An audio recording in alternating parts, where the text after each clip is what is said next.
Thank you for tuning in tonight. Today it is Monday, April 28th, 2014. And as always, we are broadcasting live from truthfrequencyradio.com. And I'm your host, David Whitehead. And I'm coming to you from Toronto, Canada. And tonight I wanted to open up the show with a great quote from Anthony DeMello, who has really summed up the concept of truth and the ignorance of truth that we see rampant all around us. And I think it's really going to set the tone nicely for our show tonight. And Anthony says this: "It is a great mystery that though the human heart longs for truth, in which alone it finds liberation and delight, the action of human beings to truth is one of hostility and fear." And it's, to me, I think that really sums up when I remember feeling this myself when I first started researching some of these occulted subjects, some of these subjects that most people just ignored, didn't want to hear anything about. You know, I was one of those people. And then eventually something clicked, and I started to see that there was a lot of contradictions around me based on what I was taught, what I was told, and then seeing obviously the direct opposite taking place. And it really just drove me to a point where I had to question. I felt an urge to question, and it was a deep urge from somewhere in there, and I had to follow through with that. And that's what really started motivating me from a very young age to start asking questions and to not just go with what I was first told. And so I think that when we look around at the state of things in the world today, no matter where you live in the world, things are unraveling faster and faster.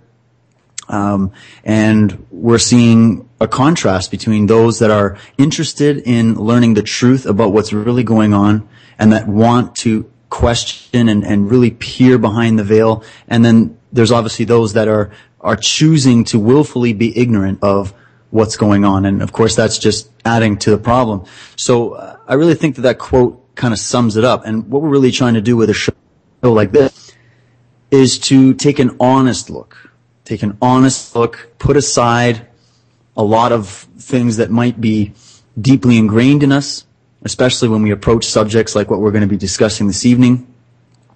We put aside all preconceived notions and try to come at it from an open, holistic perspective. And there's a little thing that I do with my students in my martial arts studio. I'm actually broadcasting live from my martial studio tonight. And one thing that I tell them is something that was taught to me, and that is that if you're going to approach something as complex as a martial art, you need to come at it with an open, clear mind. You need to empty your cup. There's an old story about the whole notion of emptying your cup. Because if your cup is full already with these preconceived ideas, these fixed belief systems, then it becomes very difficult for someone to add something to that. It becomes very difficult for someone to put something into a cup that's already full. So the cup just overflows and you can't really go in. And that's where a lot of people are right now, unfortunately. So what the trick is that if you're coming into something like martial arts or like these types of subjects where you're really trying to honestly ask the questions that are going to lead you to the truth, you have to first empty your cup. You need to clear your mind. And that doesn't mean you don't have any kind of rational, critical thinking. Actually, you need a balance, and also need a balance of your intuitive faculties as well. So we're really looking at a combination of how we're going to be viewing these subjects and how we're going to be asking these questions of both a left analytical brain and also a right creative brain. And bringing the two together is going to bring about a more complete result. And my guest tonight has done fantastic work on that subject and many more. And he's none other than Mark Passio. And if you haven't heard of Mark's work, you have to go to his website, which is whatonearthishappening.com. Mark has been there for years, breaking down the many different things that we face in our time, trying to get to the bottom of what really is going on this plate, what's really going on around here, and what we can do about it, and trying to empower people with knowledge so that we can make some decisions that will bring about that we all want to see. So he's no stranger to Truth Warrior. He's more than welcome. And Mark, I really appreciate you coming back on the show, and I'd like to welcome you once again to Truth Warrior. So thanks, my friend. David, thank you so much for inviting me back onto the show. Great to be here tonight.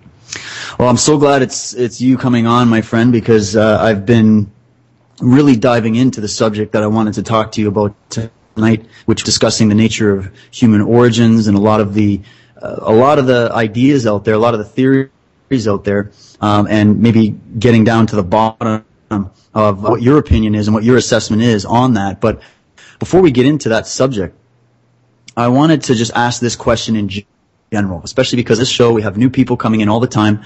And, basically the question is this. A lot of our conclusions and our beliefs regarding our worldview are, of course, only as good as the information that we have. And if our information is in any way flawed or even completely missing gaps of information, then our conclusions are, of course, going to be flawed.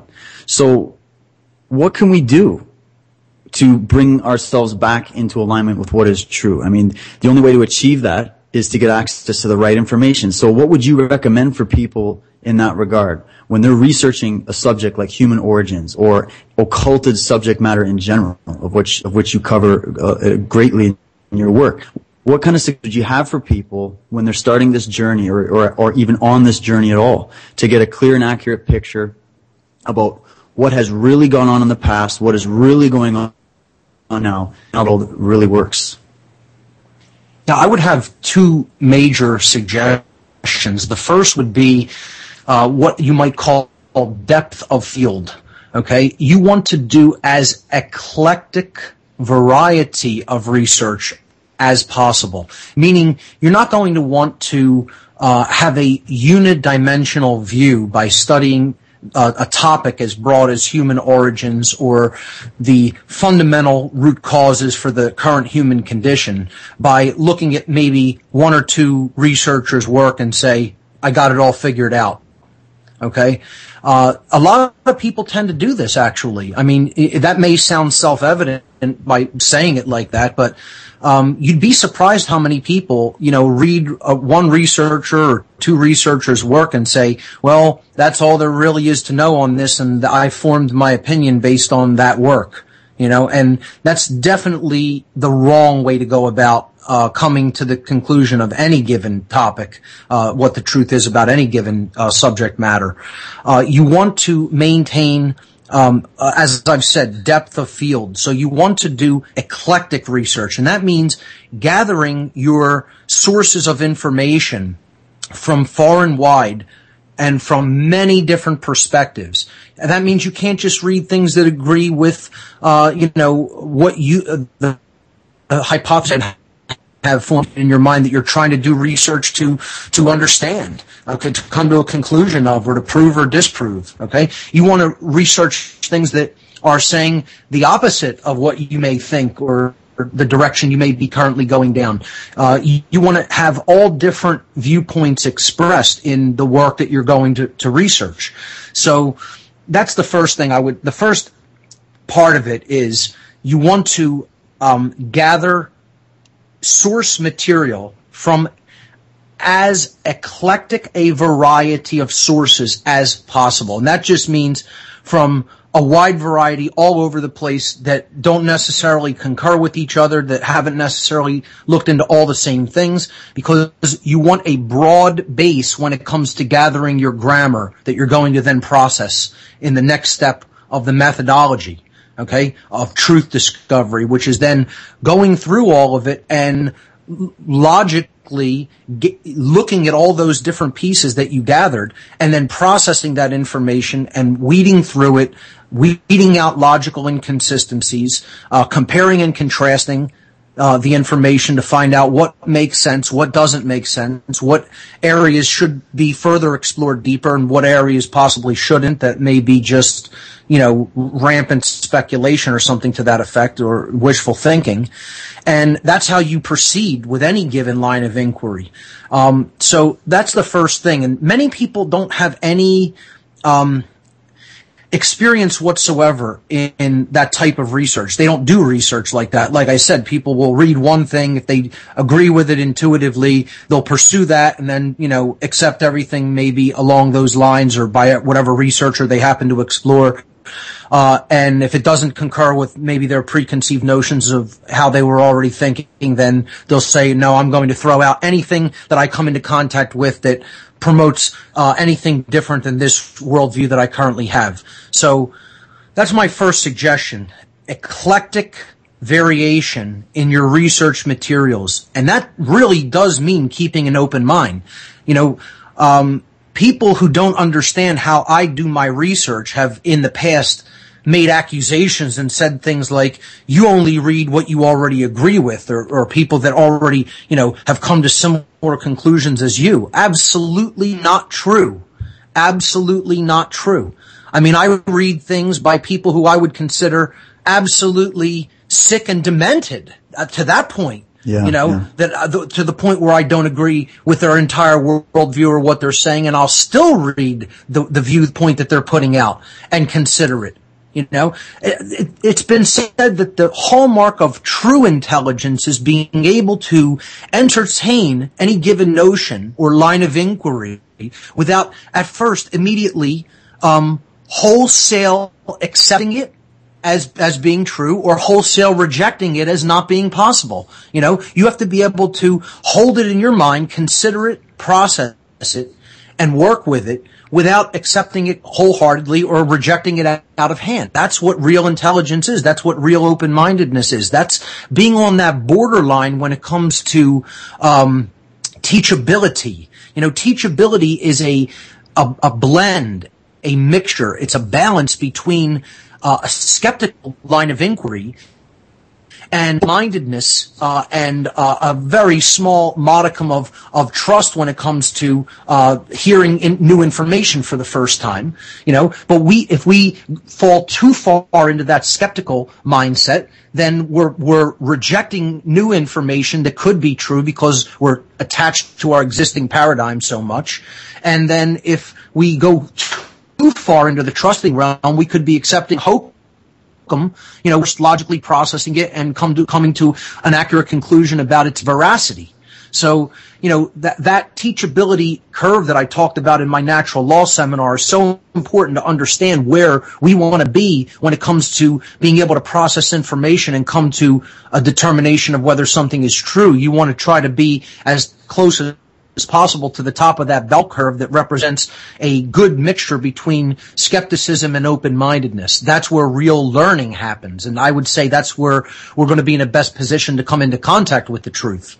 My second proposition or suggestion or advice when it comes to researching material like this is to try to strike a balance when it comes to worldview in general. Because so many people, I feel, have started their research into any of these lines of inquiry in a very imbalanced state of worldview already. When it comes to what they already accept as being true, like what you talked about. People are so attached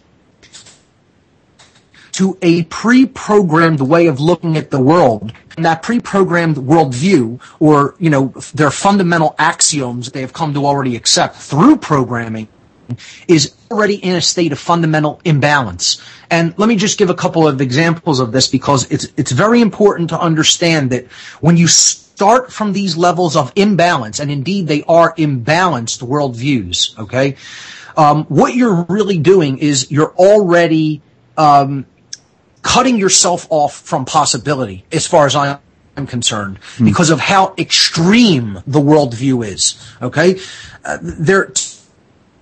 to me, this is already in a state of imbalance, and that's going to be a very difficult place to learn from. And these two worldviews, I would describe one of them as an extreme left brain imbalanced paradigm, and I would explain one as an extreme right brain imbalanced paradigm. And in my work, I've talked so much about the importance of brain balance, the importance of keeping a balance between that left brain hemisphere that, deals with logic and linear thought and processing of information and words and mathematics and science, etc. And then the right-brained aspect of the personality, which deals with compassion and nurturing and intuition and creativity, etc. So we're looking for a blend. And if you're already in a worldview that expresses an extreme imbalance toward one of these brain hemispheres or another, right there from that point, you can see, okay, that there's going to take work to bring that worldview to balance. And that's the only way you're going to even be in that position of teachability, of being able to even accept that which really is without, again, either accepting it or rejecting it. Okay? Accepting it too wholeheartedly, or rejecting it out of hand, new information. So this left brain imbalanced worldview is the paradigm that matter is 100% totally supreme. And spirit doesn't matter, or maybe possibly there is no such thing as a spiritual dimension or component to reality.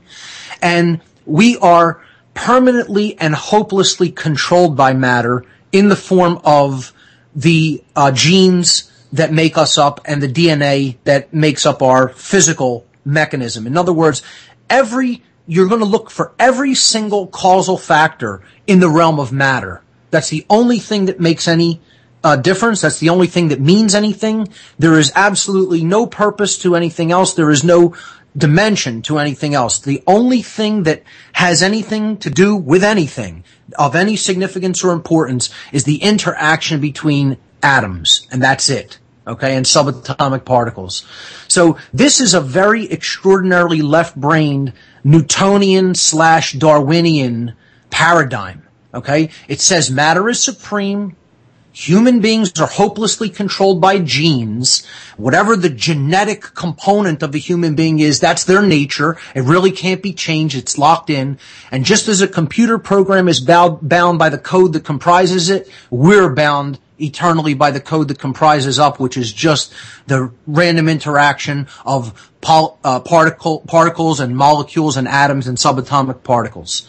And I think it's a very extremely left-brain imbalanced worldview. And I think if people, just consider that notion that this is comes out of a Darwinian evolutionary paradigm, you'll see it is very left-brain imbalance. If you just really sit and consider that if we think matter is supreme to everything and we're permanently and hopelessly bound by genes, well, where does that even leave consciousness? Where does that leave the possibility of epigenetics? Okay, where does that leave the spiritual side of our nature? It just says there's nothing to that. It's all religious hokum, and that doesn't need to be even considered or looked into when asking the all-important fundamental question, who are we? Yeah. That's the fundamental question we're talking about here. Who are we? Where do we come from?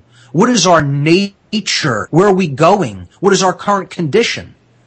These are the questions we're talking about. That should just be answered by delving into matter. I'm not saying that the physical component is important to consider, because it is, but that's not everything. See, it's an imbalance if you say it is only having to do with matter.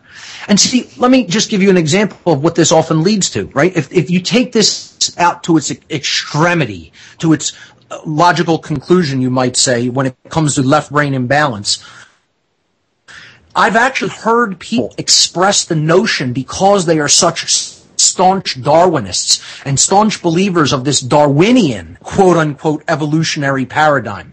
And I'm going to say quote-unquote because that's not, the Darwinian notion of evolution is not what I consider evolution to be, because it doesn't consciousness and morality. It's become somewhat of a religion itself, actually, today. It's become just as much of a villainous religion as what they try to accuse the religious-minded people of perpetrating. It is a religion. I mean, I'll just come right out and say it. It's not like a religion. Darwinism is a religion because it is simply a theory that people have accepted as gospel truth, because people in white lab coats, constituting a priest class within this religion called scientism, have said this is just the way things are because we have no other model, because we can't look into a model that takes consciousness into account. Otherwise, our government-funded grant money would dry up. Yeah. And it's just such an incomplete picture of reality. And I'm not telling people don't look into the theory and consider it, but if you're taking this as the be-all and end-all, again, I feel it's an extraordinary left-brain imbalanced worldview to go down. And again, here's the extremity it leads to. Several people in my experience have told me or have expressed to me and to other people I know that they believe, because of their staunch belief in Darwinian quote evolution, that they believe that all evolution is the propagation of genetic material. That's it. See, I would say genetic material can propagate and one can devolve. Survival can lead to de-evolution or devolution. Okay? You can be surviving in the physical domain and devolving because your consciousness is not evolving. Just living in, an extraordinarily, horrific condition that leads to degradation in consciousness, but nonetheless your physical matter and DNA survives, doesn't mean you're evolving. That just means you're surviving. Surviving and evolving are not the same things. And, when we're talking about moving from one form to a better form, that doesn't just mean you propagated your DNA. Okay? You could propagate your DNA and your ancestry because of what they have not come to understand are actually more flawed than the genetic material that they came from in the form of their parents, grandparents, great-grandparents. So that de-evolution could be taking place even while physical matter and physical beings are surviving. That doesn't mean they're evolving. When we talk about evolution, we're going from less complex forms to greater complex forms. It means we're going from less complex thought to greater complexity and capability in thought. It means we're going from less of an understanding of morality and consciousness to a greater understanding of morality and consciousness and natural law. So that's real evolution. Evolution doesn't just take place in the genetic realm. It takes place in the epigenetic realm, the realm of consciousness. And this is what left-brain scientism fails to take into account. And this is what all these Darwinists don't grasp and understand. And again, this extreme worldview I'm getting ready to break out, people have actually said to me or friends that I know that they believe, because of their staunch belief in the Darwinian paradigm, that just the propagation of genes and DNA is what evolution is, that psychopaths. Now, prepare yourself for this, okay? Because this is hardcore left brain imbalance, okay? And there are people who think like this. There's a lot of people who think like this. It's a frightening amount of people who think like this, actually. There are people in our midst who believe that psychopaths are the alpha humans of our species, that natural selection chose them to rule humanity, and this is what should be. The powers that be, the psychopathic powers that be, it's absolutely natural, and it's the way things should be that they be in their ruling position of power, because that's what the Darwinian evolutionary mechanism brought into being and put over top of all the rest of human beings. So the existence of these psychopaths shouldn't be looked at with disdain. We shouldn't even be hardly attempting to change it, because this is the natural selection. This is nature doing its thing according to the Darwinian paradigm. And their way of being, the psychopathic way of being, is something that should actually be celebrated, because this is what they're willing to do to propagate their genes. And so nature is selecting them as the alpha male and alpha female of society. Absolutely. Well, Mark, we'll hold that thought there. We're going to go for our first break here. So let's continue to break it down on the other side. Folks, whatonearthishappening.com. My guest tonight, Mark Passio. Stay put. We'll be back in a few minutes. And welcome back, everyone. If you're just joining us, I'm speaking tonight with Mark Passio from whatonearthishappening.com, and we are discussing human origins, and we are just breaking down this polarity that exists. It starts in the mind itself. It starts in the way that we perceive the world, or ourselves and the world. And it obviously is there inherent in all the different belief systems that we see dominating the minds of so many different people. And Mark, you were just getting into this extreme left brain imbalance, and I wanted you to finish up any thoughts you wanted on that, and then maybe we could also explore a little bit about the right brain imbalance as well, because this is reflected very much in this debate about human origins, where we come from, where you're given basically two stories. You're given the story of the creationists, which is springing from the sort of religious Judeo-Christian paradigm, and then you have the story of Darwinian evolution, natural selection, which is what you're breaking down. We're only really given those two platforms in which to base our perception of the world on, and this is where the debate happens. Actually, I think there was a massive debate recently that got all kinds of airtime, and it was between some creationist and some Darwinist, and these guys have been pounding each other back and forth for years without any kind of resolution, and it just begs to ask the question, is there another solution that's not being looked at or even purposefully avoided here? Of course, that's what that whole Hegelian dialectic of debate going back and forth between those two paradigms is all about. You know, you're just knocking the ball back and forth between those two courts, and that keeps anybody else out of the discussion that might have an alternative hypothesis, an alternative theory. Okay? And that never gets discussed, so it never gets taken seriously, and no real serious research and work goes into putting that picture together, you know, of looking down those lines of inquiry, which are infinitely more valid in my worldview than either one of those two outmoded belief systems that are based in religious thought, which is Darwinism and creationism. Okay? So this left brain imbalance paradigm that I was talking about really leads to the belief that psychopaths are the alpha humans. And I've heard Darwinists tell me this. Okay?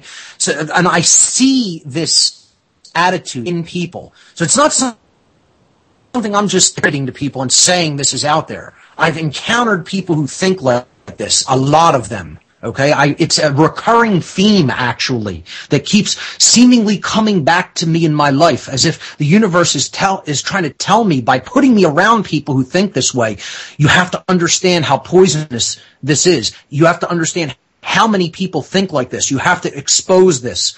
You have to explain what this is to people out there. And I feel that's why I keep encountering people who think this way. It isn't just because there's so many out there, and it is true there are so many out there that think this way, but it's because part of my work is going to be to attempt to expose this extremity of imbalance when it comes to these two worldviews.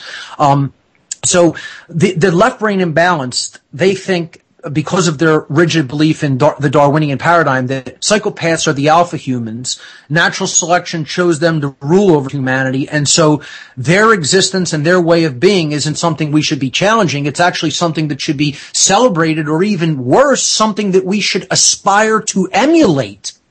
Okay? There are people who believe we should be emulating the psychopathic population among us because they are the more quote-unquote evolved. Yes. David, I have actually heard people express this worldview, as insane as that seems to people who, you know, like us and our listening audiences, who have struck a modicum of balance and understanding in their lives, of wisdom in their lives, hopefully.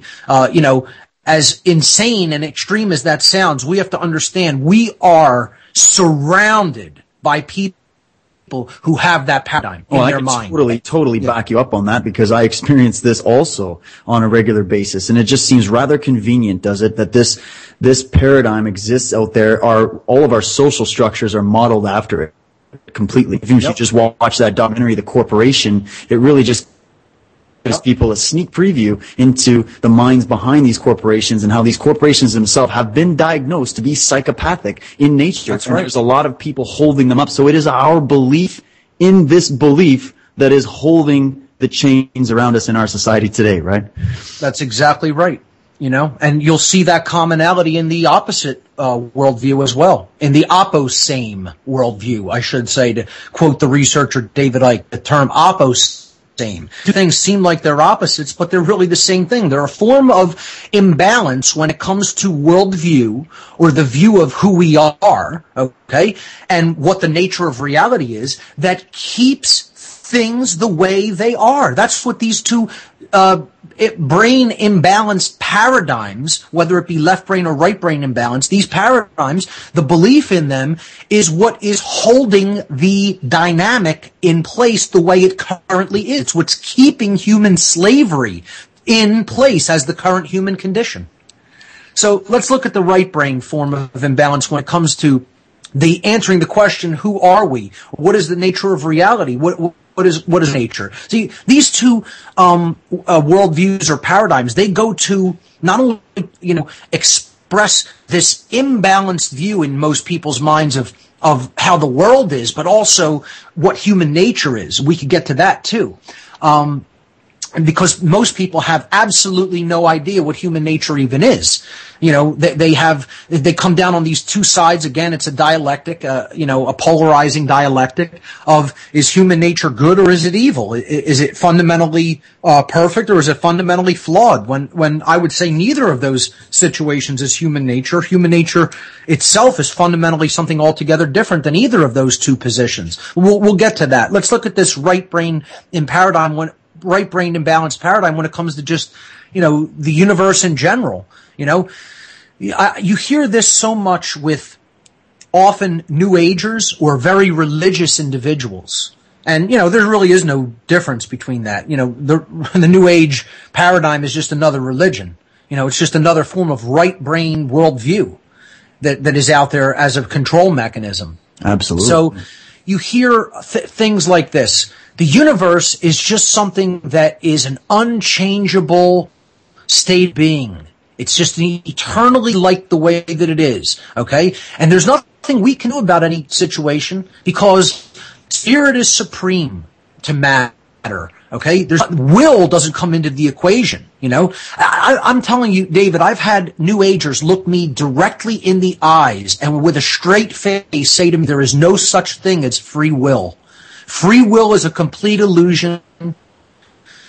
This is in control of every single thing we do at all times and places because spirit is supreme to matter and we are made of matter and therefore we can't really truly have free will. And their worldview ultimately is this is such a form of right brain imbalance like religion. Like a religionist thinks, an extreme religionist thinks God controls every event in creation and therefore there's no free will because ultimately his will is being done and that means that we can't affect any change. We can actually use our will to change anything that's going on here. Obviously think that's how God wants them to be, and this leads to such an extreme form of imbalance that it could lead to believing the belief that the universe is that matter itself is a cosmic prison. And let me tell you something, there's just as many people who believe that worldview, that the universe itself is a prison put here to endlessly torment us, okay? And it is a prison self for spirit.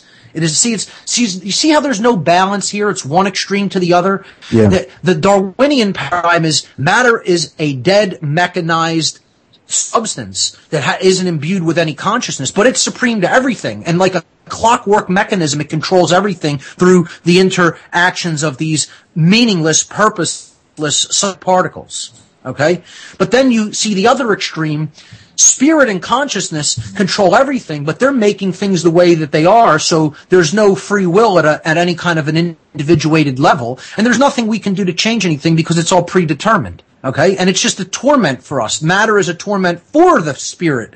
And it's a trap that we should never have somehow agreed to come into or something of that nature. All kinds of theories when it comes to this right brain imbalance worldview is matter as a prison. There's no balance. There is no balance here in either of these worldviews. The balance point would be there is spirit and there is matter. And you know what they are? They're the same thing. They're one and the same. You're in the spiritual realm right now. Surprise! Surprise, everybody. You're in the spiritual realm right now. Matter and spirit are one. They are the same thing. They're not different. That's what duality thinking really is. Okay? It's not thinking, oh, people are at a different level of consciousness, so I need to understand my level of consciousness is not the same as other people, and therefore it's my duty to try to uplift their consciousness to bring it into accord with truth.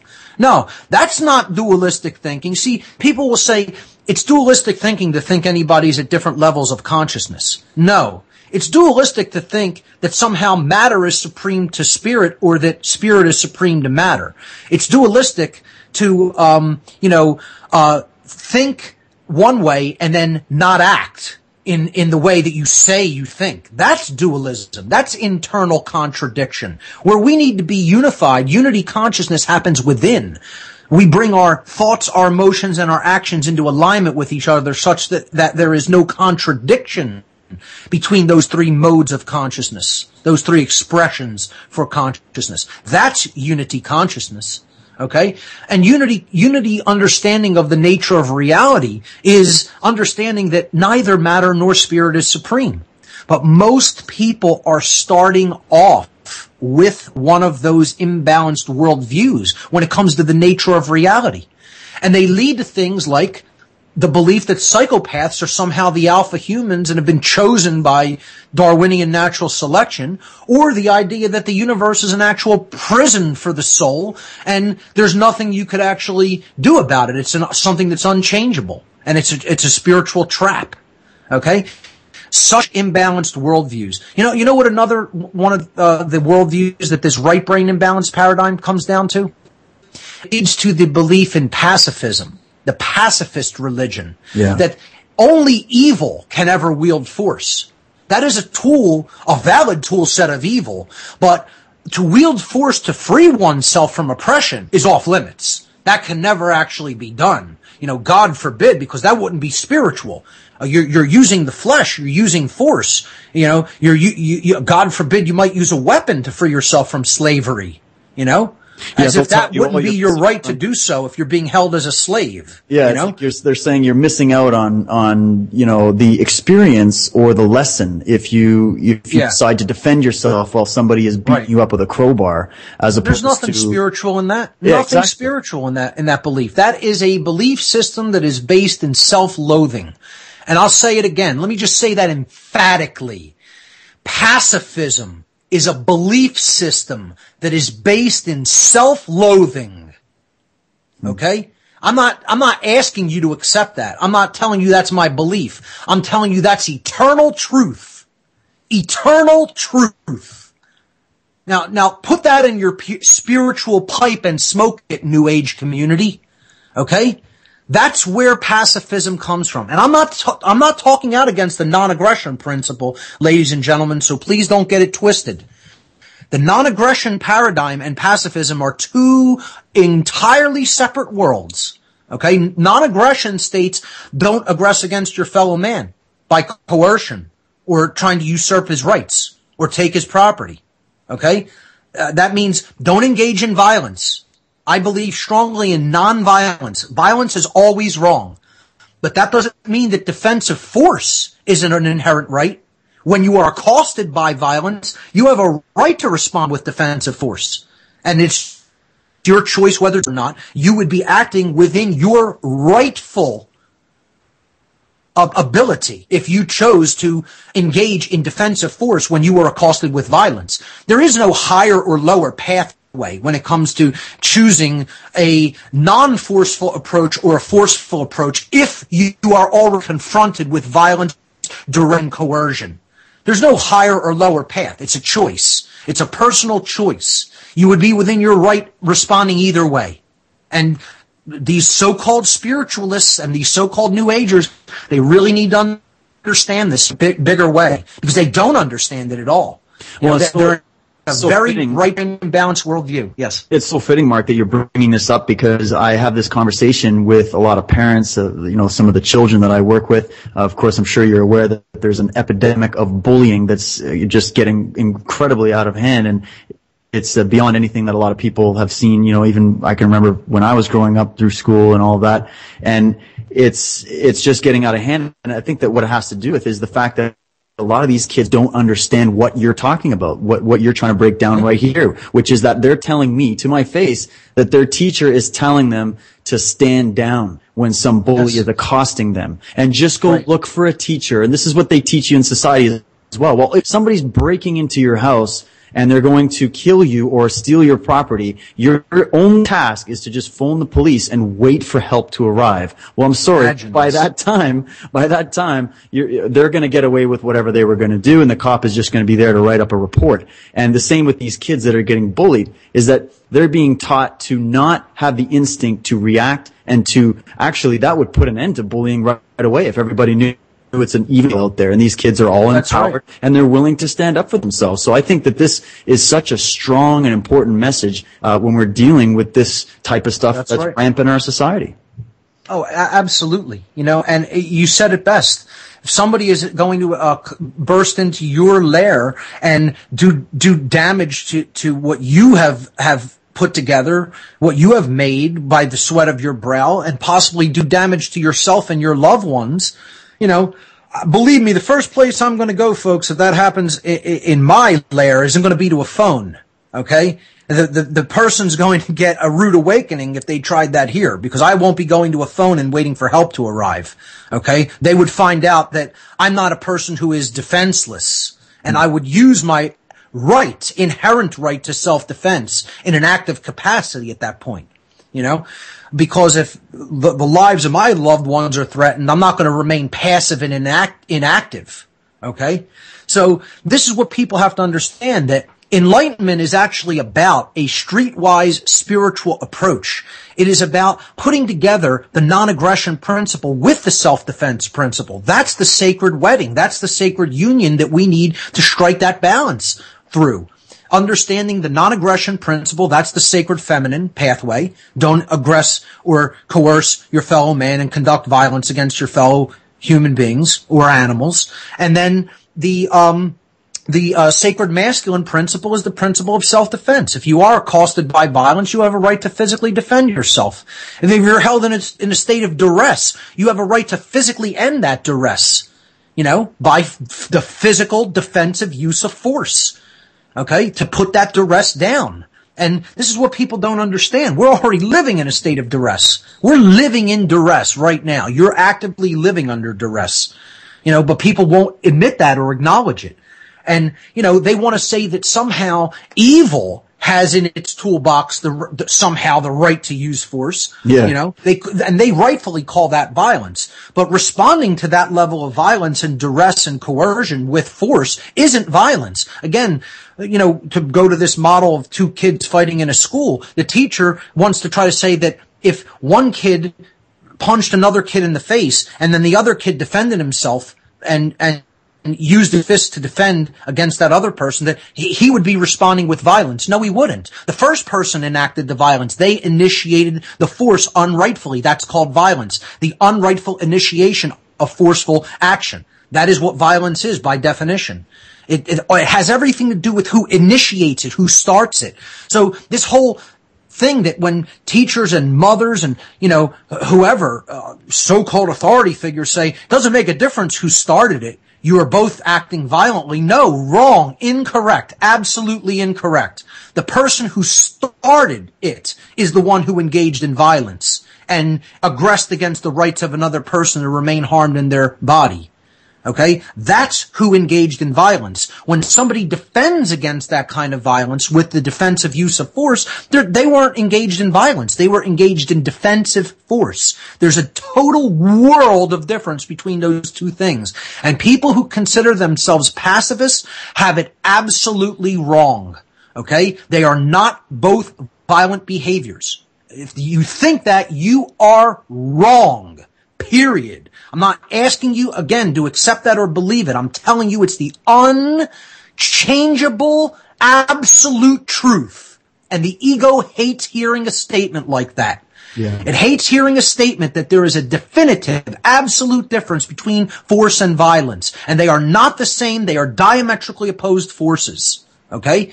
And the people who are in this level of ego and brain imbalance, they don't want to hear that they're incorrect or wrong. That's why it's so difficult to break through these people's minds about their paradigm, about their worldview. There's no balance in it.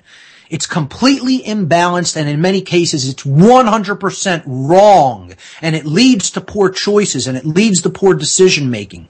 And it's all of these things are based on an imbalanced view of who we are, of our nature. You know, think about it. A person who thinks that psychopaths should rule over humanity, even if it means that they're ruling over them, is that a balanced approach that you could say takes self-love into consideration? Is that a viewpoint of somebody who could be said to truly love themselves? You're saying that you should be ruled by psychopaths. Okay? That's okay. It's okay because, nature made it that way.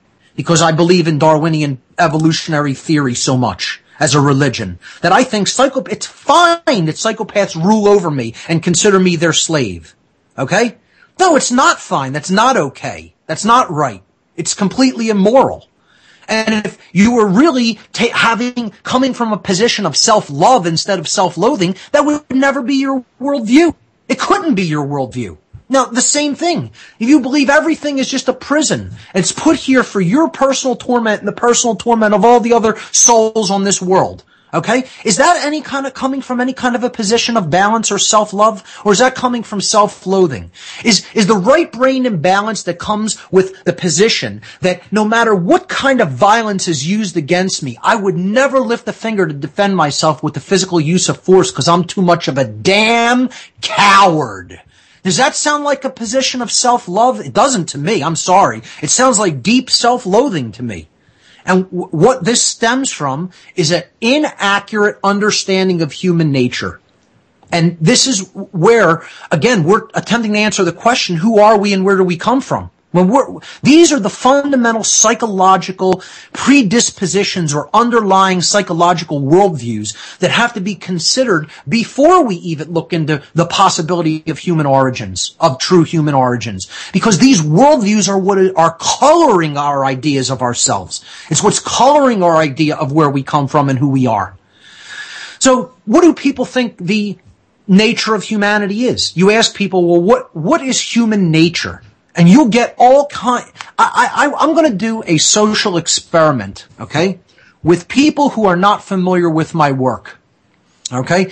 When I do a seminar, usually a good 50% of the people aren't familiar with my work, okay. They're local people from the area. They come. They've heard about it in a paper or a poster or online, and they want to come and check it out. And they're not really familiar with the depth of my work and haven't looked into a whole lot of it. They're just ancillarily familiar with it. They've seen it in passing.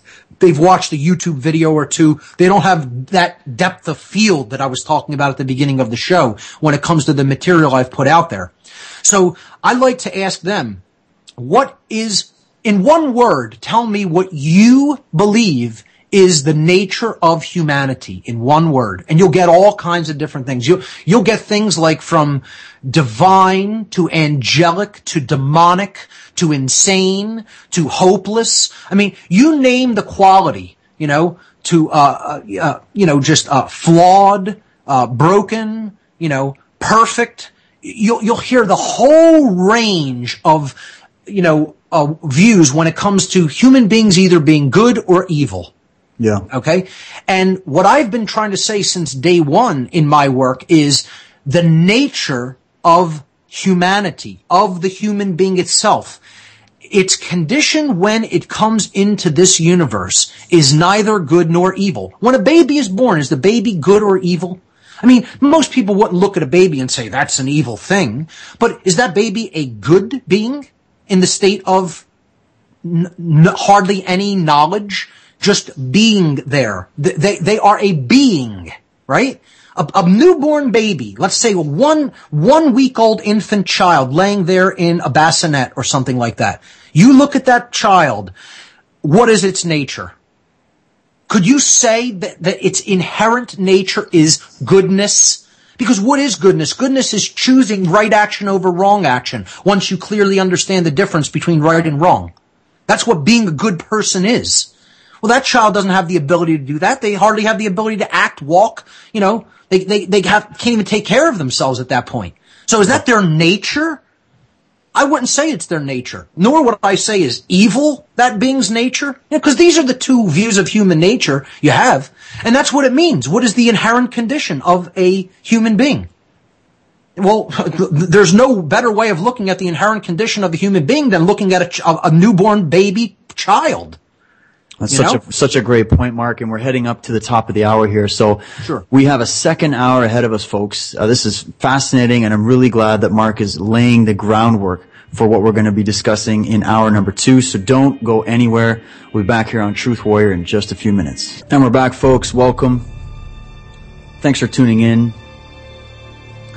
I think that this show is extremely important. It's Mark's work into looking into not only the origins of possibly where we came from, but also assessing where we're at now and the psychology behind a lot of the belief systems that we have formed. And I've always thought these subjects were so incredibly important to discuss because they were questions that always were lurking in the back of my mind, as I'm sure if you're listening to this show, you've experienced the same thing. And yet we don't talk about these things in our social circles.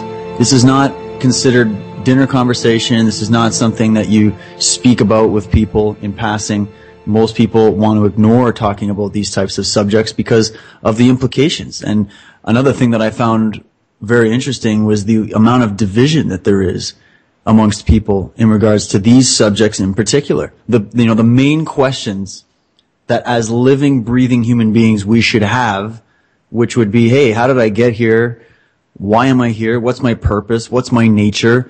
What kind of a place is this planet Earth, and what is really going on, and who runs this place? And, all these questions are so fundamentally important, and yet we spend no time really talking about them. We find ways to distract ourselves, and we're offered so many ways to distract ourselves from discussing these things. And then those of us that want to talk about these things and want to ask these questions and go on this journey of seeking the truth are quickly pushed aside and laughed at and ignored, and most people don't really want to get into this. But I think that if there's anything that's changing, just based on my interaction with people, it's that there are more and more people that are really starting to switch on to this. When we talk about awakening, I think we're talking about just awakening to the fact that you're actually here, you're living, you live on this planet, and you start asking those questions again. We've been given a lot of red herrings and a lot of misdirection all throughout our lives,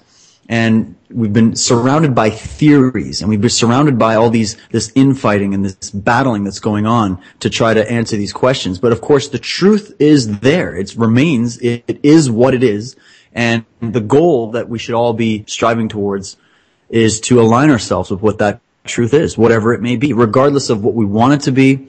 This isn't something that we get to choose. Oh, well, I choose to believe that this is the case, that it is this way. It really, one thing that I really like about your work, Mark, is that you really bring this element forward to people before you do any presentation, which is that this isn't just about what our opinion is or what we like to believe to be true and what feels good to us to be the truth. This is about the truth, hardcore, unapologetic. It stands and it remains, and it's all up to us to try to align with it. So I really appreciate that perspective because of, especially when you think about the importance to the questions that we're asking here. We're not just asking these questions because we're bored and we have nothing better to do with our time. We're asking these questions because they are fundamentally connected to our reason for being here, and it's also connected to what our future is going to be.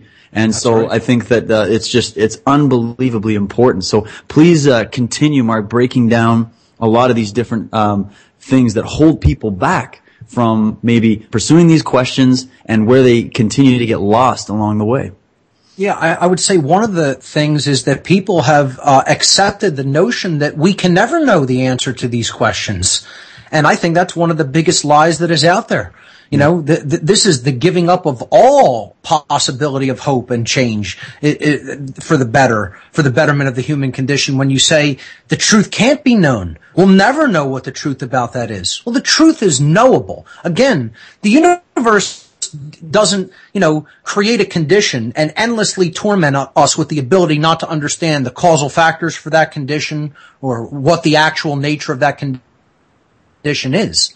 No more than it would torment us by, creating a endless, unchangeable situation of slavery and just make the human condition fundamentally flawed and bad and, just the whole material universe is here just to torment humanity. I mean, it's an utter nonsensical way of looking at the purpose for existence. Very imbalanced, right-brain balanced worldview, actually.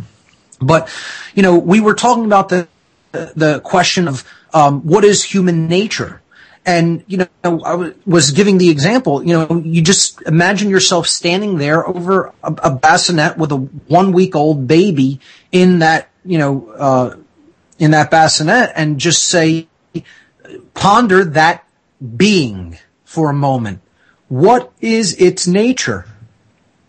All the people who would write down good or evil on a piece of paper when asked, give me one word to describe human nature, how many of them would just sit there looking at that child and say, well, yeah, its nature is fundamentally good, or its nature is fundamentally evil? I think in that kind of a situation, when we boil it down to a situation like that, not many of us would reply like that. If you were asked, tell me the nature of that individual being. What is that nature of that human being? Because the only thing that you can conclude is what its condition is going to be at any given point in time from that point forward is going to be dependent upon interaction with other beings and interaction with conditions and interaction with information. Conditions, beings, information, knowledge, thoughts, ideologies, how about food? The type of actual physical quality that goes into the being or not. Not only the mental quality, the quality of conditions. All of these things are going to shape what the being's behavior is going to be like, what their abilities are going to be like in the future. Right now, that being doesn't have any sort of a nature other than that they are open to having input put into them to become what they are going to be like in future moments in time. So think about what I've just said right there. Okay? They're open to input. That's what a baby is. A baby, people don't understand what the actual condition mentally of a child is through the first 6 to 7 years of their lives. They're on what you might call auto download mode, permanent download mode. It's like a hypnagogic condition, like a borderline state between waking and dreaming, okay? Between fully conscious and semi-conscious state of mind, where all they are doing, all of their sensory inputs are on open. None of them are closed. And they can't really refuse sensory input. This is why they call this the child's formative years. Format. It's a format that's being laid down. Like a computer program, okay? Like you format a hard drive. What are you doing when you're formatting a drive? You're putting a file system on it.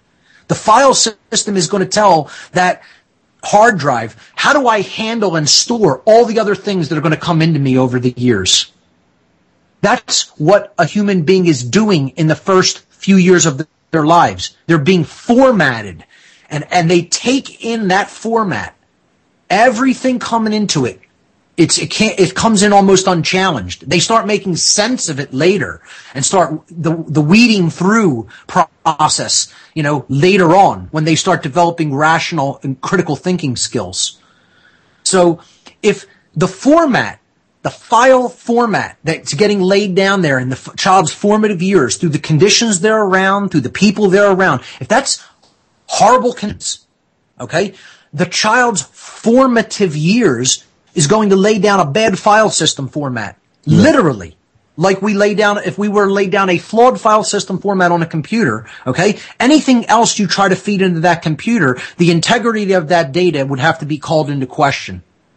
Just right there on its face. If we laid in a bad format on a hard drive, okay, any future information you put into that computer, you don't know whether it's going to be able to be processed accurately at that point, unless you redid that format. And that's the hardest thing to do, is to change the programming that we receive in these first few years of human life. Now, to go back to the original question here, okay, and I think we'll get to the answer of this as we go through this little process, in which I'm going to be likening a human being to a computer system. I am not saying that a human being is a computer. I'm saying it operates in a similar way. We can use a computer as an allegory to explain how the conditions and ideologies that a being encounters is what ultimately will make up its current way of being, its way of behaving in the world, of interfacing in our world. Okay? The question was, what is a human being's fundamental nature? Okay?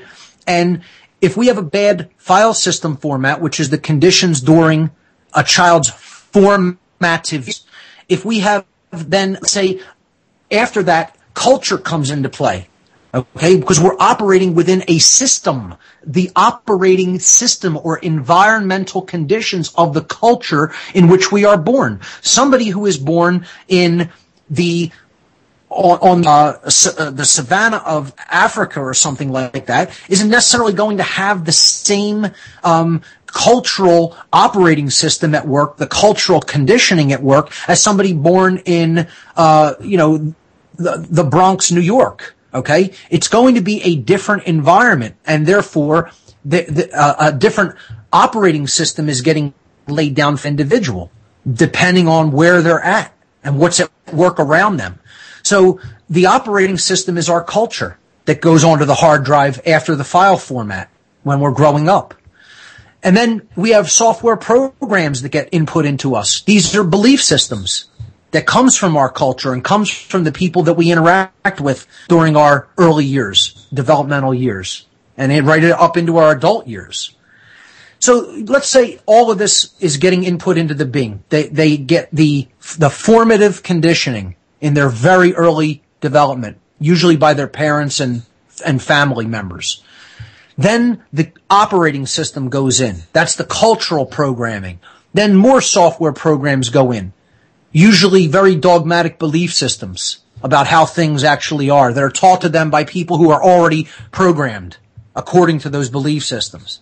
Well, then, what do you expect behavioral output is going to be like for that child if all of those things are fundamentally flawed and based in untruth? They're probably going to be chaotic. The behavioral output will more likely be chaotic. If, on the other hand, that child grew up around very conscious individuals, it was in a conscious culture, not the belief system. Belief systems were tried to program out of the child from an early age, and they were taught methodologies of discovery, of truth discovery, how to process information and determine its veracity. Things like that were programmed into the child. Their behavioral output onto the screen or printer, if you will, or on the network that we call life, is probably going to be orderly. And it's probably going to put out good quality behavior. Okay? So what I've just described there in this computer analogy is, in so many words, garbage in, garbage out. Quality in, quality out. The same as a computer. Okay? We program good file format, good operating system that works flawlessly without bugs, good, very well-written software programs that perform as we expect them to perform, to put the output onto the screen or the printer or the internet or the web the way we want it to be. Okay? That's called a computer that has been programmed well, that has good software running on it, which is the mind, okay? The individuated mind of that system, okay? Those software programs. It was what we would liken to, knowledge that is input into a human being. And then what is the output of the computer system going to be like? It's going to be orderly. If all those things that we just described are programmed orderly, you're going to get orderly output. Conversely, if you put in garbage in the way of an operating system, a bad file form hard drive, bad operating system, bad programs with lots of bugs in them, whoever coded them didn't really do a good job, didn't know what they were doing. What, do you expect to not to have error-free output on the screen for the program to do what you want it to do, to output what you wanted it to output, to get work done efficiently? And that's not going to happen. You're going to have disorder. You're going to have chaos. You're going to have files not being written properly. You're going to have the output on the screen being garbled or nonsense.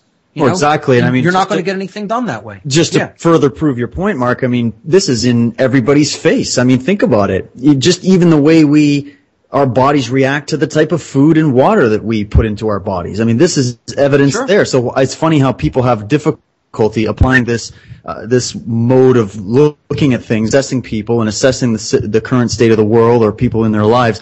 They can't use that template, but yet it's in their face regarding their own health. If you put in garbage food and you're drinking water that has all kinds of neurotoxins in it, then that's exactly what your body's going to put out. So how would it be any different when it comes to human consciousness? Exactly. And do you want to know why people don't want to accept this truth? It's not just a model. This is how things actually are, folks.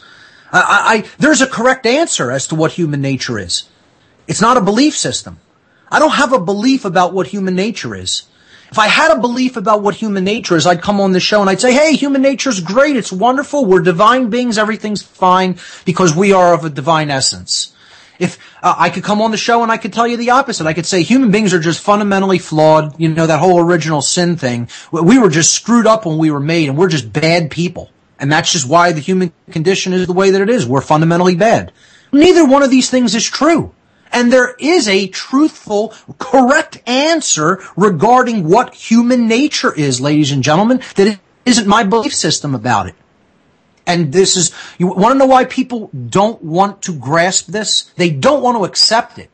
It doesn't make a difference if even if it could be totally 100% confirmed in some type of a scientific manner what the actual truth of that question is. They're going to refuse to accept it, most people, because they don't want the responsibility that comes with understanding that it is that way. Exactly. They want to believe this is all just something that's being done to us and that we have no part in helping to formulate the behaviors of the young, the decision-making processes of the young. We're creating the world that we have to live in by what we're teaching the young, by what we've accepted ourselves, and then what we propagate erroneously in many cases. Okay? So we don't want to take responsibility for that because you know who's been the garbage in? We have. We've been the one putting the garbage in, not only to ourselves, but to others. You know, we don't want to take responsibility for that because the garbage that we've taken in and the garbage that we're inputting into others is worldview garbage. Worldview garbage about what we think determines how people are and how the nature of reality is in this Darwinian paradigm or this creationist paradigm. Okay? They're both garbage worldviews. And because we've accepted them and we keep putting them into other people's brains, that's why the world keeps staying in a garbage output condition. Because we're not reevaluating those garbage worldviews that I expressed, in the last hour. And it's because we don't want the responsibility that goes along with accepting we're doing this to ourselves. And it doesn't mean that what we're going to talk about regarding others' interactions with humanity isn't valid or isn't happening, but ultimately we're propagating it. We continue can be externally degraded by some other intelligence. That's possible. I'm going to talk about that in my work coming up on my show. We could get into that a little bit tonight. But that doesn't mean that we have to continue to go along with that. That doesn't mean that that's just the way things are, and willpower to change doesn't come into existence. See, this is where this model of the Darwin paradigm comes from. That matter is supreme. Anything that's done to us in the material world, that's all that makes a difference. Willpower doesn't come into play. See, what those two imbalanced worldviews, the Darwinian paradigm and the creationist paradigm, share in common is both of them stress the impossibility to change. Darwinism stresses our impossibility to change because genes control everything, and creationism expresses our impossibility to change our condition. God controls everything. Both of these things are utter garbage nonsense.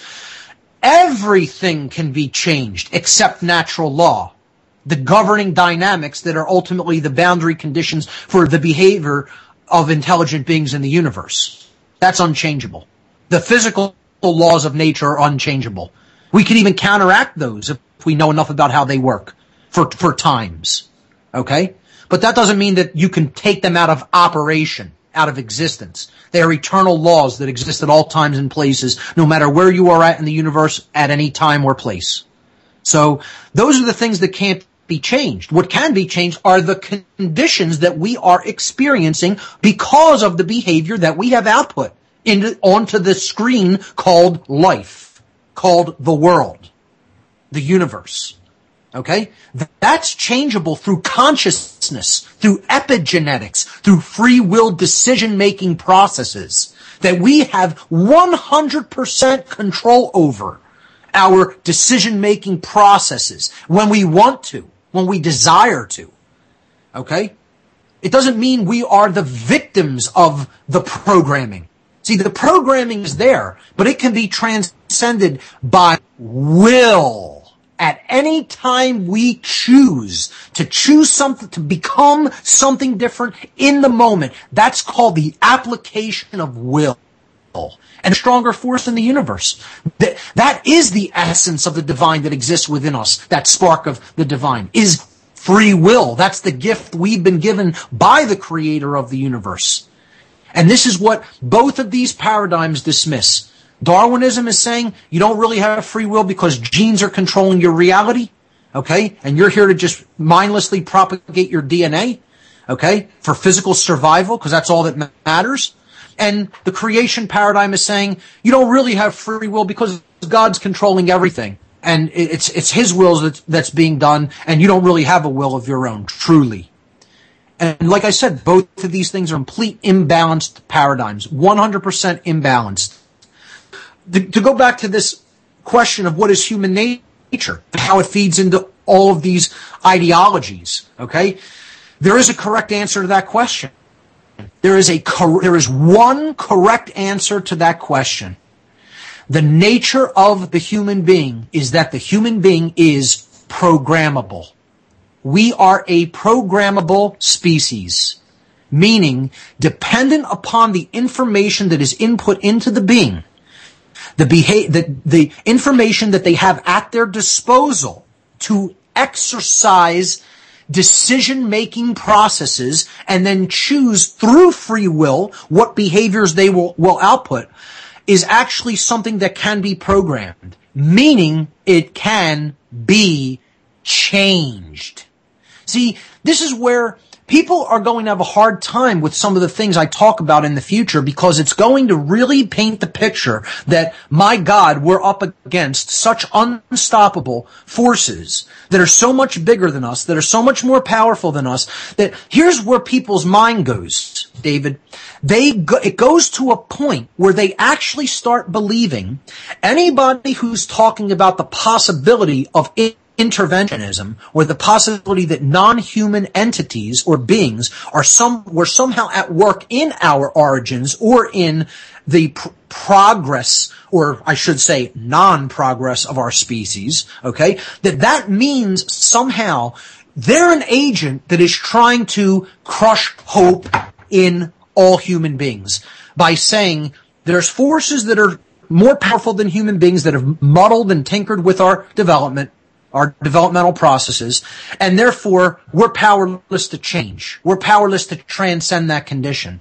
And that's the exact opposite of what I'm saying. I'm saying that we need to be aware of all of the possibilities that have shaped the human the current human condition so that we are empowered with the knowledge of those causal factors of what led us to where we are at now, which is in a condition of slavery. That knowledge is power when it is applied. And I'm telling people, in the knowing of that truth, of where we've come from, we can change the current human condition. It is changeable because we are programmable beings. And when we change what we're put in, the programming code can change, and then we can change what we're getting out of that computer system, so-called, quote unquote. That is the nature of the human being, that we're capable of epigenetic evolution. Evolution that goes beyond physical matter, that goes beyond genes, that goes beyond DNA, because we can actually rewrite the controls that so-called controls the outcome, let's say influences the outcome. DNA and genes are only a tendency for the expression of certain behaviors, traits, characteristics, abilities, etc. They are not the thing that make it happen that way. Mind makes it happen that way in conjunction with the physical matter and the tendencies that are in the genetic code. It doesn't mean that cannot be changed. Absolutely. And this is what people have to understand. They have to study the field of epigenetics, which is something you'll never hear about on the news, ladies and gentlemen. You'll never see that in a mainstream newspaper. You'll never see that in any kind of a mainstream magazine.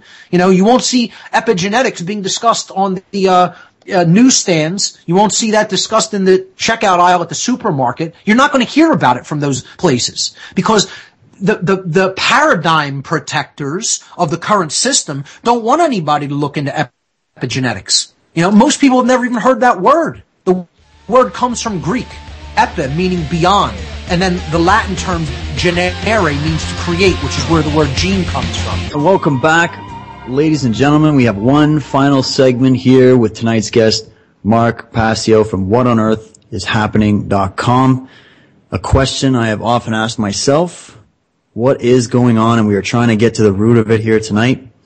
And we're discussing human genetics, epigenetics, consciousness, human origins, human nature, and we're asking these questions and talking about this information because we are trying to get some clarity going as to what our current condition is so that we can change it. I really appreciate that philosophy, Mark, where we're not looking at this from a perspective of helplessness, which is mostly what you're going to find when you're getting into other theories that are there that are really creating a lot of division in the way we think and the way we perceive ourselves in the world.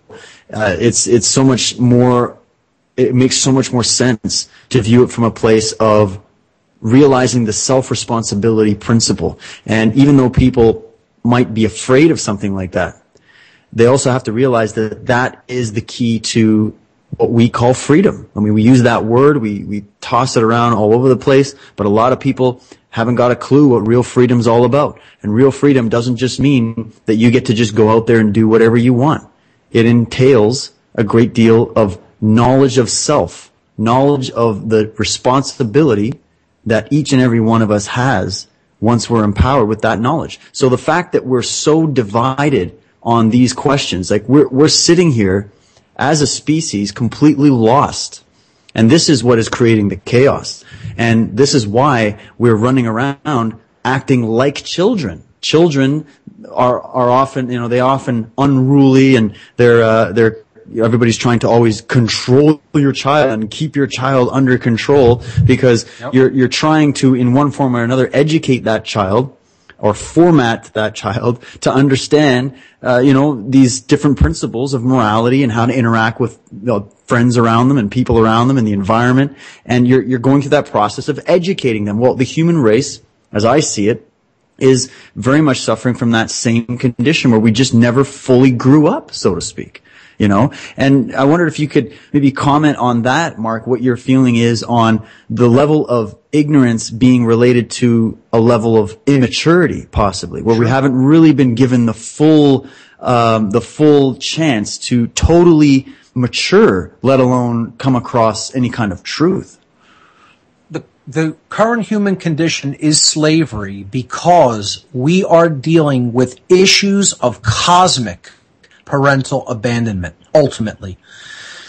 You go back to just regular, everyday parental abandonment. Just look at the example where a child is completely abandoned by their parents.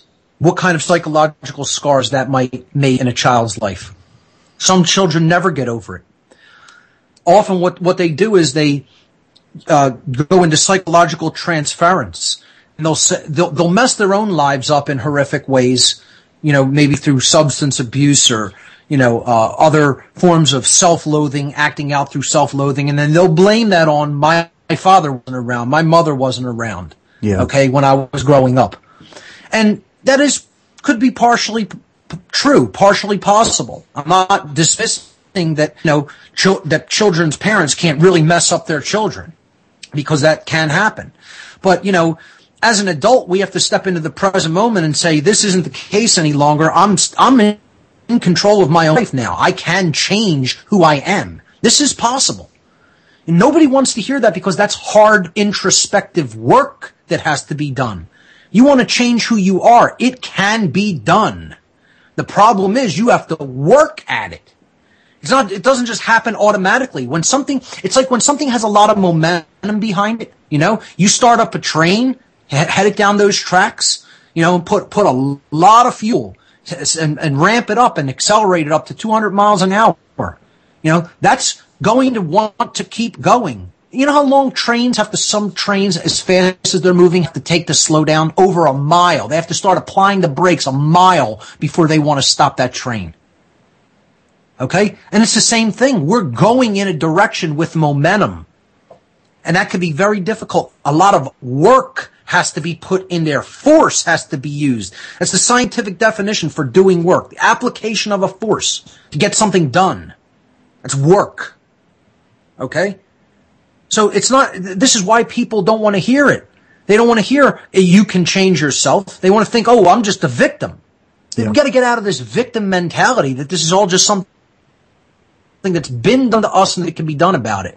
Even as horrific as what's been done to us. A child being left by their parents is horrific. That doesn't mean that person is doomed to a life of misery, That doesn't mean that they have to take on the same characteristics as their parents had and perpetuate the cycle. Deep introspection and healing that inner wound can result in that being brought to balance and healed, that wound, and then the person could go on and live a balanced life and output quality behavior. And the fact that we're capable of doing that proves that we're not just victims of our genetics or victims of some divine plan or something. That's right. That's exactly right. So what we have to look at is, where does will come in as the ability to create change? And I'm trying to explain to people that's everything. That's the thing that needs to be understood, is free will and willpower.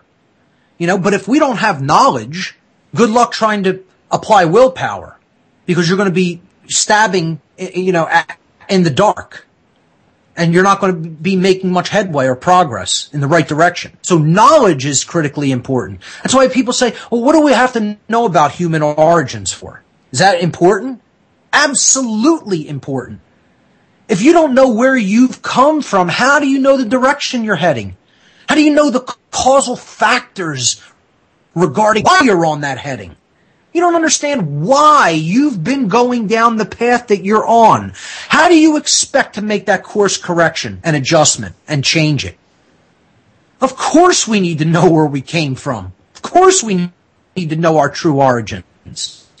And then people say, well, is that discoverable truly? Yes, it is. Is it fragmentary now? Yes. You want to know why it's fragmentary? Too few people want to look at this topic in a serious way. In a way that is really done open-mindedly, is in a way that is done through deep research and study, without trying to protect paradigms, without trying to protect money, without trying to protect the powers that be. That's why money controls research. Money controls science. Once money controls research and science, they're nothing of the kind. They no longer become those things. You think we have real science going on in America. I don't know what people who think like that, what drug they're on, but it's heavy duty, let me tell you, because, you don't understand that government grant money is what funds all university research and almost all private research as well. And if the government doesn't want you looking at an area of inquiry, they don't give the money to do that work, which often to do these research works requires enormous sums of money. And that's where people are getting it, from stolen tax dollars. Yeah. And even a lot of the museums that we see are all owned by royal establishments. I mean, there's like there's the Royal Canadian Museum, or the Royal this, the Royal that. These royal establishments, these others behind government and behind money are also there as well. And there's a deep history to how a lot of these sites, these dig sites, these recoveries of, stone tablets and writings and scrolls and all of this have been infiltrated and sequestered and, even just going back in history, the amount of libraries that have been burned. So we're even what we have, we're going off a very fragmentary picture. Although that's why you have to put these things together. That's why you can't just look at one little shred of a document that was found from like 2000. You need to go and look at an eclectic body of knowledge, like what you were talking about earlier. Let me ask you a question. Have you ever gone into a museum in Canada or the United States for that matter and seen skeletons of giants with multiple rows of teeth? Have you ever seen that in a museum? You know how many of these skeletons have been found? So many, you couldn't count them.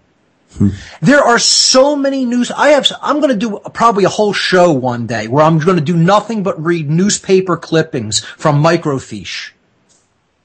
Taken from old microfiche photography of newspaper clippings from old newspapers in the 19th and early 20th century in the United States, of finds of giant skeletons where they had multiple rows of teeth and bones that aren't similar to other human bones. And there's account after account after account after account, naming the archaeologists involved as well. And you know how many you see in museums? Goose egg. Yep. Now, why would that be? You want to know where they end up? They end up in the basement of these museums, or they end up confiscated in a private collection someplace, people who own the museums, because they don't want to have to try to explain that, because that gets in the way of their nice, neat little paradigm of Darwinian evolution wrapped up with a nice, neat little bow. We can't have that. That might get the people thinking about what really happened here in the ancient past. Exactly. And when it comes to the psychological condition of humanity, it is an abandoned child. We act like an abandoned child that has no frame of reference for its behavior. We haven't been taught properly. So what an abandoned child, why does an abandoned child usually end up putting out poor quality behavior?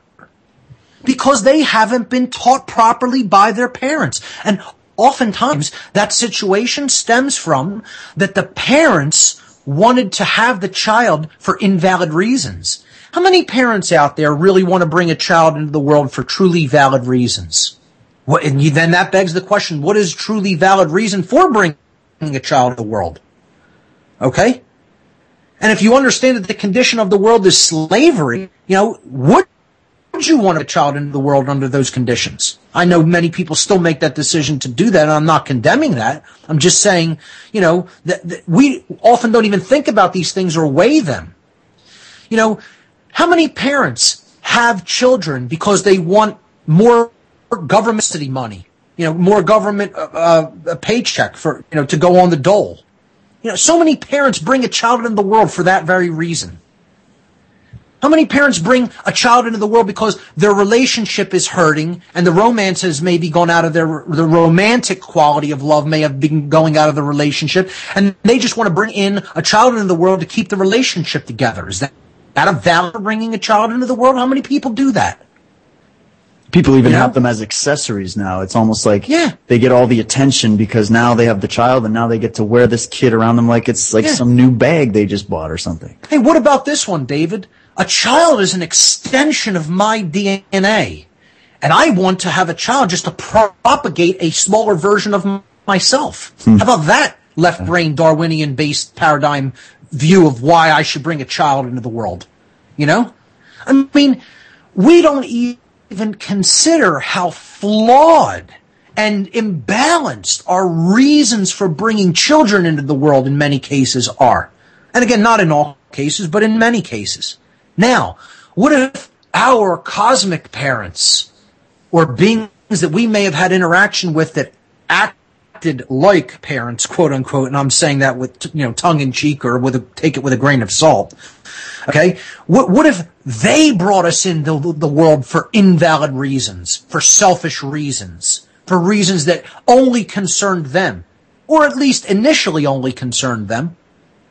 You know, then maybe some of them started thinking, my God, what do we do here? You know, was this right? Parents start to think that. Why did I even have this child? Then passive aggressiveness starts coming out in many cases because they realize I didn't really want to bring a child in the world. Then they stop doing their job as a parent. You know? See, this is all about the interaction between parents and children. The whole dynamic going on in the world is all about abandonment issues. That's what lies at the root of self-loathing. It's what lies at the root of not wanting to own personal responsibility. And this is a vicious cycle. It's a very vicious cycle to try to break.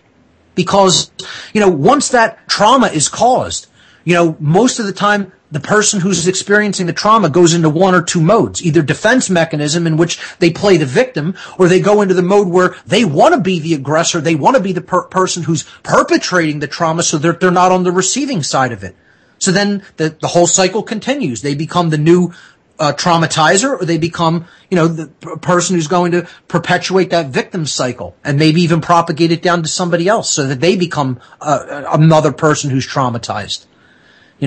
So the whole thing that underlies us not wanting personal responsibility, the whole thing that goes beyond that, self-loathing. Only a self-loathing person doesn't want personal responsibility in their life and wants to remain an eternal child psychologically and spiritually. The thing that underlies that is this subconscious abandonment issue of not having fulfillment with the parent, with the relationship with the parent. I'll give an example without using any names. Someone I know, father abandoned them at a young age when they were just a small child. Mother tried to do their best to raise the child, okay? And then at age of adolescence, this person who's not actually dealt at a conscious level with this subconscious trauma that they went through in early childhood, okay, this person starts using drugs. And they go into this self-loathing cycle, and that's what an extreme drug user is in. They can't really love themselves if they're punishing their body endlessly with hard drugs, and going into deep cycles of addiction. Obviously, there's an imbalance there toward the right brain hemisphere. It's rooted in psychological abandonment and parental abandonment by the child being left by the father. And then this person has a child of their own and abandons them because they're perpetuating the cycle. And they can't care for them because of the drug abuse that they're undergoing, and are in and out of programs and things like that. Then the state gets involved because there's a child involved now. Ultimately, a child gets taken away by the state because this person's not in a condition to take care of him. You can just see how it's a vicious propagation of trauma when it's unresolved. And this is why when we look at human origins as having to do with intervention of not creationism, not biological Darwinistic evolution theory, okay, but the possibility that we were created into our natural evolutionary development was hijacked. We were genetically modified, perhaps, or we were a genetic creation of a hybridization experiment by other non-human beings. All of these things are possibilities. Okay, but there's non-human interaction in our ancient origins, in our ancient developmental processes. And when we look into that, we see this was parental relationship at some point, these beings that were here in our ancient past. We looked at them as parental figures. We looked at them as something beyond parental figures, ladies and gentlemen. Our ancient ancestors looked at them as gods, literally. They're creators. Hence the term God as a creator being. Okay? That's how we looked at these beings that were here with us. And then the whole world is chock full of these accounts. We don't want to accept that they're historical accounts. We want to read them as, some fanciful, fictitious accounts that people just made up because they were bored and primitive, with incredible accounts of technology, incredible accounts of genetic manipulation, incredible accounts of interactions with non-human entities that were described as gods and supernatural beings. In some cases, very, very specific as well. Like, this isn't just, people reading between the lines. This is extremely specific, and it's just absolutely replete everywhere. I've looked at a lot of different cultures, and you see it absolutely everywhere. And they're described as having personalities, and they're described as having, good sides and bad sides, and they're having, so it's not like they're just describing some cosmic force and embodying it in a being. They're talking about, I think, actual beings that they're interacting with. I agree with you. Absolutely. Absolutely. And we could get into the debate about the nature of those beings, but ultimately it doesn't make a difference what their nature is. People want to get sidetracked by, are these beings fallen angels? Are they demonic entities? Are they interdimensional beings or consciousnesses of some kind? Are they physical aliens from other worlds in our dimension? What's the difference? Yeah. They're here, they're interacting with us, they interfered and intervened in our natural evolutionary development. What's the difference what their nature was? The effect is going to be the same, and the solution is the same. The solution is to step into your own power and free will through knowledge and understanding your origins, okay? And then recognize you're not your genes, you're not the condition that you're living in. You go beyond that. That's what epigenetics is about. That's why before I breached the topic of this, before I even breached and went deep into this topic, I talked about epigenetics on my show last week, 2 weeks ago, 2 shows ago. And this is going to be a theme I'm going to keep coming back to, because people have to understand we're not our genes. We may have been genetically manipulated, but that doesn't tell us who we are. That tell us what was done to us. Yeah. There's a difference between something being done to us. That's the trauma. So is the parental trauma who we are, or is that an experience we underwent? That's what epigenetics informs us about. Through the study of epigenetics, we can come to understand who we really are, what's really controlling the behavior. Consciousness is. Willpower is. What we understand or don't understand that affects our decision-making processes, that's informing who we are. Okay? It's not just genetics, not just interaction of particles and molecules.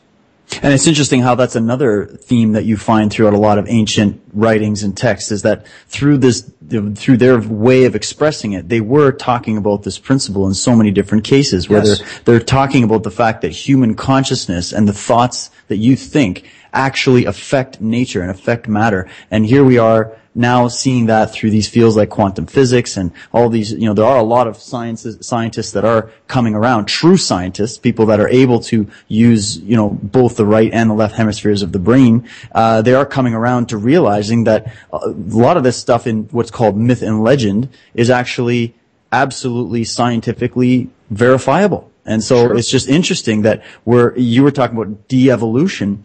Have we devolved from a once much more knowledgeable state of being? I would say absolutely. Yeah. Because we lived amongst much more knowledgeable beings at one point and developed a lot of their characteristics, traits, and capabilities. And I think that has gone out over time. And that's not to say that they were so much more evolved at a spiritual level. We were just knowledgeable in regard to their technology and how they did things. You know, I don't necessarily think that means that they were somehow epigenetically more evolved than we are right now. I mean, look at the mistakes that they made if we take some of these stories at face value. They brought in a species into existence that did not previously exist to be slaves, to be workers for them, to work mindlessly because they didn't want to do manual labor. Yeah. You know, is that a valid reason for quote unquote having a child? You know, to have a lot of people think this too. You know, who's going to take care of me when I get old? You know, that's the thing people will ask me. Who's going to? Because I don't have children. Yeah. Mark, who's going to take care of you when you get old? Well, is that my child's job? Is that why I would have a child? A child's life isn't their own to live? You know? That's what, because of that worry and insecurity, that's a valid reason for why I might want to bring a child into the world. Imagine that. People believe that nonsense. Yeah. You know, and you can't believe how many people think like that. You know, that's somehow a valid reason for having a child. And these beings felt there was a valid reason for bringing a new species into creation to put them to work. For work they didn't want to do. They didn't want to soil their hands with. So let's make a new species. Great. That's a very real great valid reason for starting a parent-to-child relationship, don't you think? Yeah. You know, I'm sure the universe smiled favorably upon that decision.